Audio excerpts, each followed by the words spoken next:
Hi, welcome to Greg's Bass Shed. In this video I'm going to show you how to play a rock shuffle groove from the Doobie Brothers song Down in the Track. I'll also show you the killer pentatonic riff from that bass line. This song is early Doobie Brothers and it's got a really great solid shuffle feel to the song. To start with, I'll play you how the intro goes.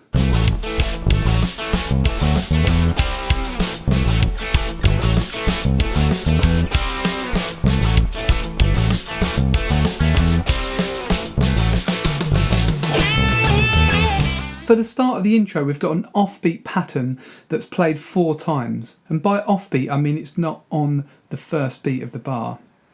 Now this song is in 12/8, so we've got 4 dotted quarter notes, and each dotted quarter note contains 3 eighth notes. So we've got 12 eighth notes in each bar. Now to play this, the 2 A's are on the beat, so the A is on beat 2 and beat 4. So 1, 2, 3, 4, 1, 2, 3, 4. And all we do is we play a C before the A and then a G before the A. So 1, 2, 3, 4. 1, 2, 3, 4. And then we've got 4 chromatic notes, C, D, D sharp, E. And the D is on the second beat, so 1, 1. So the whole of that, 1.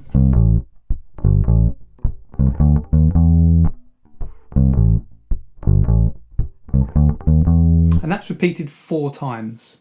And then we've got the main groove of the song.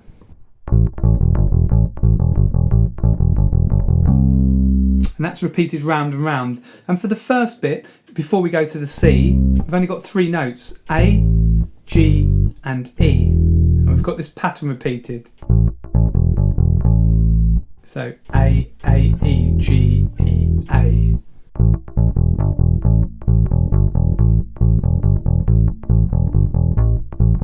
So try that until you're comfortable with that pattern, and then we finish the 2-bar pattern with a, so G, E, C, so.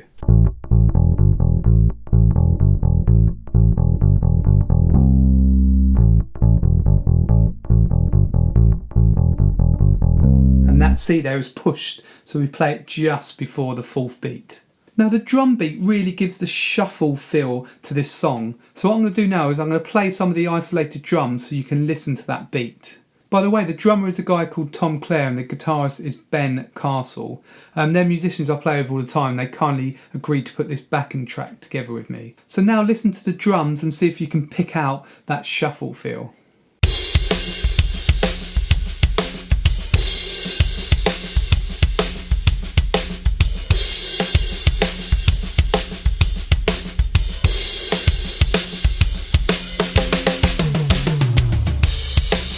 Now I'll add bass to the drum beat and you can hear how these 2 parts fit together really well.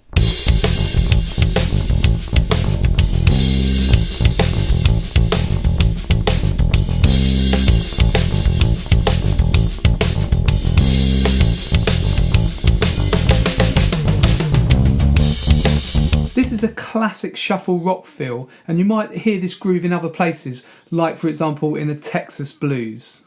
We play this 2-bar pattern twice at the end of the intro, and then we play it for the verse, and we play that until we move up to E.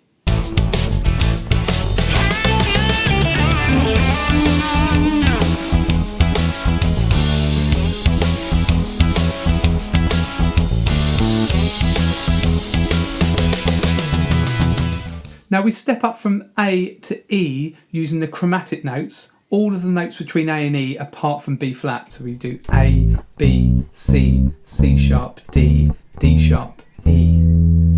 And these notes have a triplet feel to them, so they're played 3 notes over 2.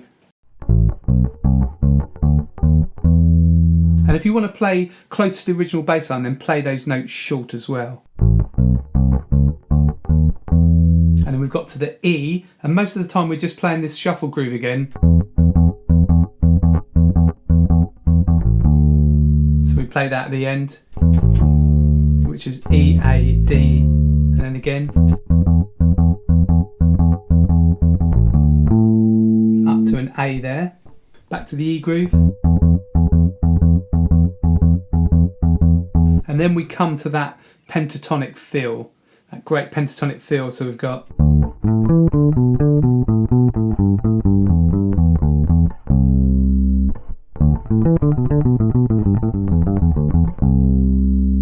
this is a fret diagram that shows all the notes that you need for the feel, and this feel is based on an E minor pentatonic scale. If we take away the low D and then the low C, and the C is actually the next chord after the feel, then we end up with these notes, and these notes make up the E minor pentatonic scale. So run that scale a few times in this position, and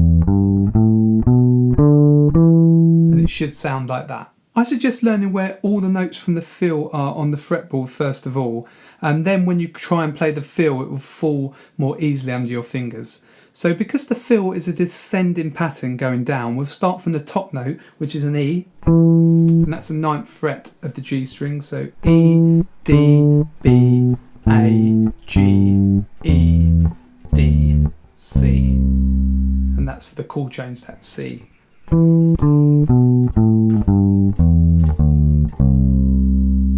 When you come to play the feel, you'll see that it's in groups of 3, and we start each group of 3 with the next note down. So we start with E, and then D, and then B, and then A, and then G, and then E, C.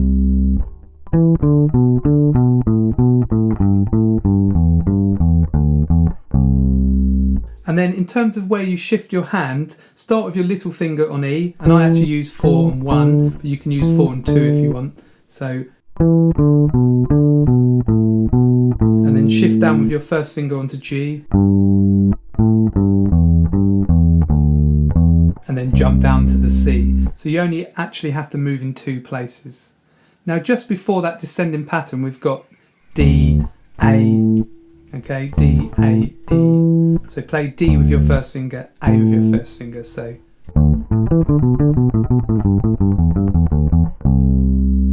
Now when we come to play this feel for the rest of the bass line, it's got an extra note right near the end. So we've got that bit, and that's actually D, hammer onto E, C. And that hammer-on's really effective when you hear it in the whole feel. Okay, so you play it like that for the rest of the bass line, and again that's on the PDF. Now that riff completes verse 1. Verse 2 is the same as verse 1, and then we've got verse 3. Now that starts the same, but it actually then goes to chord 4, which is a D. Okay, so verse 3 is more similar to a standard blues because it uses chord 1, A, chord 4, D, and chord 5, E. So that bit in the middle where you've got the D chord, you can get that again from the PDF. Remember that's got tab and standard notation, and you can get that below. So work through that small section yourself.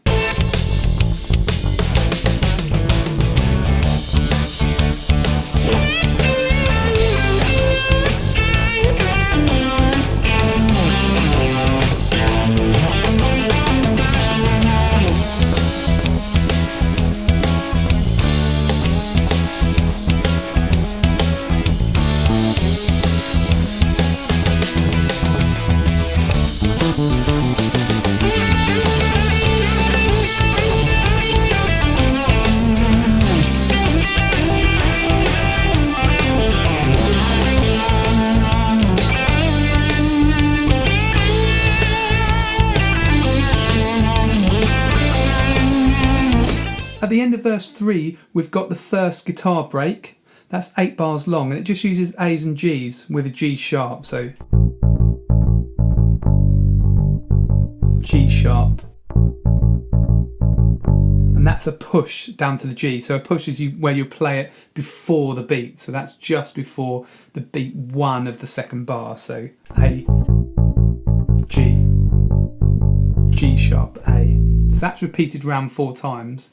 And then we've got a breakdown section. Now this is quite busy, there's quite a few guitar parts going on, so it's hard to pick out the bass part here. But what I think it is just A's moving to D, and then the last time moving to a G. So 3 times on that, and then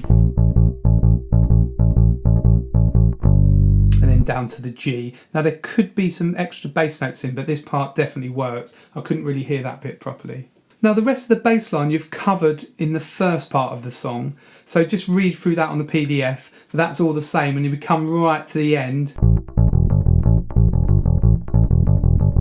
And then on that C, and then on cue with the whole band, A.